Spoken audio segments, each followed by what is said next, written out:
The Armed Forces of the Philippines said Tuesday it would welcome a Senate inquiry into its approval of a controversial deal that allows a Chinese-backed consortium to set up telecom cell towers in the country's military bases. Critics of the deal renewed demands that the Senate investigate the deal with Dito Telecommunity Corp, after Defense Secretary Delfin Lorenzana last week acknowledged he had approved it. Opponents say the arrangement undermines national security, as it exposes Philippine military bases to Chinese espionage. We respect the Senate's oversight function, military spokesman Marge. Gen. Edgard Arevalo said in a statement.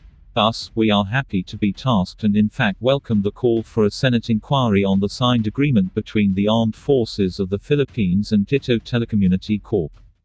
Quote, Lorenzana told lawmakers last week that Dito Telecommunity was allowed to set up equipment and cell towers in military bases because its competitors, Globe Telecom and Smart Communications, also had cell sites, equipment and relay stations there. He further said these companies were allowed to set up in military bases because their equipment there was protected from communist insurgents who often attack cell towers in the provinces. However, what gives critics pause is the fact that the state-owned China Telecommunications Corporation owns a 40% stake in Dito Telecommunity. The other partners in the consortium are Chelsea Logistics and Udena Corp, owned by Filipino businessman Dennis Uy, who is a supporter of President Rodrigo Duterte. Since being elected in 2016, Duterte has sought to distance the Philippines from the US and forge closer ties with China despite the differences on the South China Sea. National security. Opposition Senator Risa Hunterrose, who filed a Senate resolution last September calling for an investigation into Dito Telecommunity, questioned the legality of allowing a partly Chinese-backed firm inside sensitive military bases. Have we agreed to be taken over? Hunterrose asked in a statement Monday. A China-owned telco inside our own military bases is suspicious, especially since China has been aggressively taking over the West Philippine Sea, destroying our natural resources and abusing Filipino fishermen, she added, using the Philippine name for the portion of the South China Sea that lies west of the country.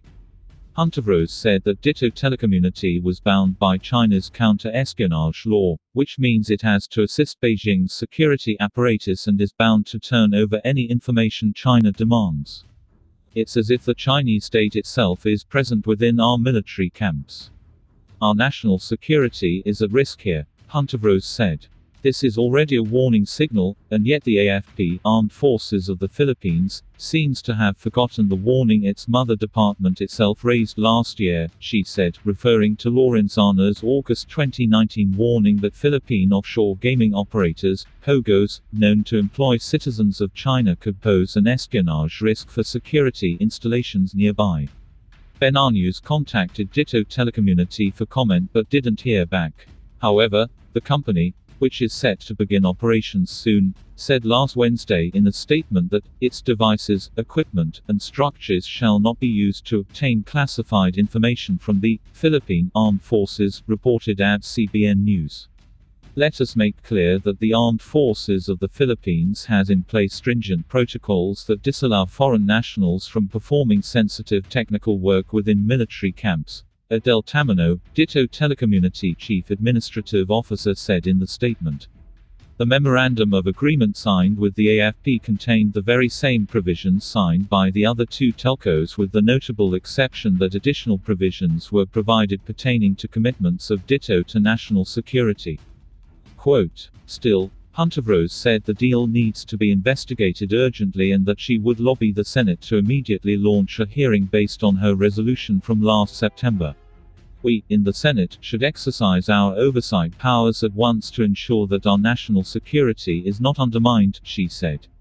Hunterrose's resolution has yet to be approved in the Senate, which is controlled by Duterte allies.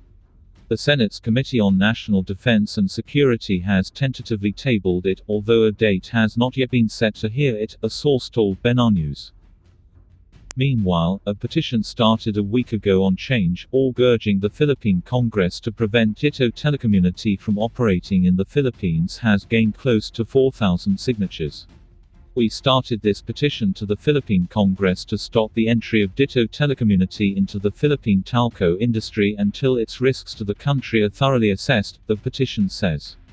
It is true that the current offerings of the country's telco players need significant improvement. However, we must ask, will a third telco with ties to the Chinese government actually help us out? Or is it some form of Trojan horse that will be the cause of added woes?